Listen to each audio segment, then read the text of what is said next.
Maymay ang trata update. Yan ay the story ni Maymay. Nasakay pa nga siya ng tricycle. Yan, nasa subdivision sila. Yan, nag-shoot si Maymay ng kanyang endorsement na Royal. Yan, ang ganda pa na smile ni Maymay. Oh. Yan, ang happy yan. Let's go! Let's go. Ang happy si Maymay. Oh. Yan, post si Maymay sa kanyang Facebook account for Royal na endorsement niya. Ang ganda ni Maymay. Oh. Sabi niya, anik-anik na pwede din maging tote bag. Hashtag ito ang gusto ko.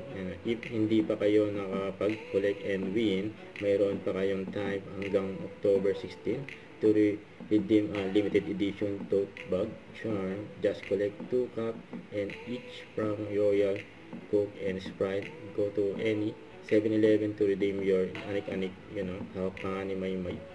Ayan, no? Ang tote bag. Ganda. Don't forget to subscribe, click the notification bell for more update. This is Richard Reaction Vlog. Stay tuned for more videos. See ya.